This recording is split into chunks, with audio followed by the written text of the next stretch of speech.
Nowadays ఎక్కువ శాతం screen time పెరుగుతుందండి. స్క్రీన్ టైం పెరగడం వల్ల ఈ సెడెంటరీ లైఫ్ స్టైల్‌లో ఎక్కువ అయిపోతుందనమాట. అంటే ఎక్కువ శాతం టీవీల ముందు కూర్చొని లేదా సిస్టమ్ ముందు కూర్చోవటం. యాక్టివిటీ బాగా తగ్గిపోయింది.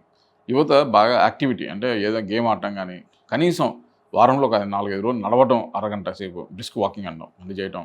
తర్వాత ఆహారం తీసుకున్నప్పుడు ర్యాండమ్‌గా అటు ఇటు స్ట్రీట్ ఫుడ్స్ అలా తినకుండా మనం ఇంట్లో వండుకున్న తినడం. ఫ్రెష్‌గా ఫుడ్ ఎప్పుడు వండుకున్నప్పుడు తినడం.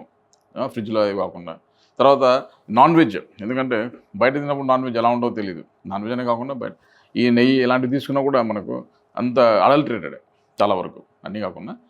సో, అలాంటివి మనం చూజ్ చేసుకొని తర్వాత ఎక్కువ శాతం మాంసాహారం కాకుండా మనం రెడ్ మీట్ కాకుండా అది కూడా లీఫీ వెజిటబుల్స్ ఆకుకూరలు, కూరగాయలు బాగా తీసుకోవటం ఒకటి. రెండోది నీళ్ళు బాగా తాగటం. డ్రై ఫ్రూట్స్ కానీ ఇలాంటివి తీసుకోవడం. మధుమేహ వ్యాధి ఉన్నవాళ్ళు దానికి షుగర్ ఉన్నోళ్ళు కొంచెం జాగ్రత్తలు తీసుకోవడం. ఎక్కువ కార్బోహైడ్రేట్ తగ్గించాలి. అంటే అన్నము, రైస్ అనేది మనం ఇండియన్ స్టేబుల్ ఫుడ్. దాన్ని బాగా తగ్గించుకోవాలి. అది కల్ప్రిట్. ఆహారం అంటే లైఫ్ స్టైల్ మోడిఫికేషన్స్‌కి వస్తే కరెక్ట్ టైంకి తినడం. తిన్న తర్వాత వెంటనే పడుకోకపోవడం. రాత్రి డిన్నర్ చేసిన వెంటనే వితిన్ 2 అవర్స్‌లో పడుకోకపోవడం. అలా చేయడం వల్ల చాలా ప్రాబ్లమ్స్ వస్తూ ఉంటాయన్నమాట. అలా కాకుండా కొంచెం టైం ఇవ్వడం. లేదంటే అలా నడవటం. సాధ్యమైనంత వరకు మితంగా ఫుడ్ తీసుకోవడం. ఇలాంటి ఒక వయసు వచ్చిన తర్వాత 40 తర్వాత ఫుడ్ హ్యాబిట్స్ అనేది డెఫినిట్‌గా మోడిఫై చేయాల్సిందే.